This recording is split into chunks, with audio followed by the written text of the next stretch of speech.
Nadaljujemo na vladni strani. Parlamentarni komisiji, ki preiskuje ukrepe v času epidemije, je na pogovor končno uspelo dobiti kronsko pričo, oziroma glede na to, da govorimo o COVID epidemiji, so uspeli dobiti koronsko pričo. Ne bom se zabaval. Žal pa se je zataknilo že na začetku sestanka. Na vabilu piše, da se bo tole začelo ob 8:30 uri, zdaj že skoraj 9. Vabilo je bilo priči v času po sklicu te seje posredovano dvakrat, vendar se je prvo vrnilo neprevzeto. Vabilo za sejo, ki sem ga dobil na službeni naslov, v poštni nabiralnik, doma pa sem dobil tudi vabilo, ki ste mi ga poslali. Poštni nabiralnik mi je nekdo dal to vabilo. No.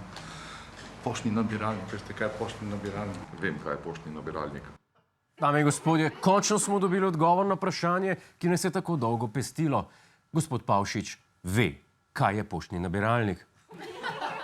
Je pa ta video odličen prikaz, zakaj parlamentarne komisije nikoli ničesar ne ugotovijo. Najprej govorijo o začetku sestanka, pol o vabilu in na koncu o nabiralniku. Kada tema pogovorov ne bi bila epidemija, pač pa Gmail. Na srečo je pogovor zvil stran od poštnih problemov in se posvetil temi, zaradi katere so bili sploh tam. Na dan, ko je Slovenija razglasila epidemijo, je Nacionalni inštitut za javno zdravje, kjer je bilo zaposlenih več kot 500 ljudi, funkcioniral tako kot v 19. stoletju. Listke so si nosili med sabo in nismo imeli na razpolago niti realnih podatkov v času, ko je bilo treba reagirati. Jaz opravičujem, ampak to ni tako kot v 19. stoletju. To je tako kot v osnovni šoli, ko si učenci med seboj pošiljajo listke, kdo je koga zaljubljen, okej? Je pa boljš, da so si na NIJZ-ju podajali listke, kot pa da bi jih pluvali po slamcah. S pluvanjem bi informacije sicer res hitreje potovale, ampak bi pa tudi pospešili širjenje virusa. So pa na tem zaslišanju nekateri tudi zelo dobro vedeli, o čem govorijo, ampak jih niso poslušali. Jaz zdaj bom govoril to kot strokovnjak v komerciali, ki sem bil 30 let, zato vem, zakaj se gre. Se mi zdi čudno, kako na takem nivoju, da se ni dalo speljati to zadevo na drugačen način.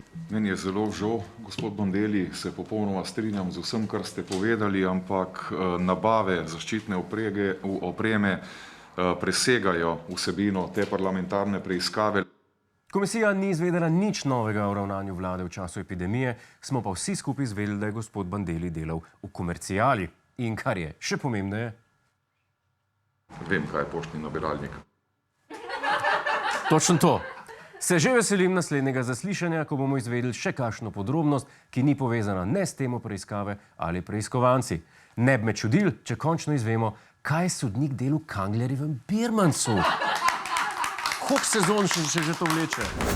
Hej, to je naš YouTube kanal, klikni na ta gumb in se naroči, da boš na tekočem.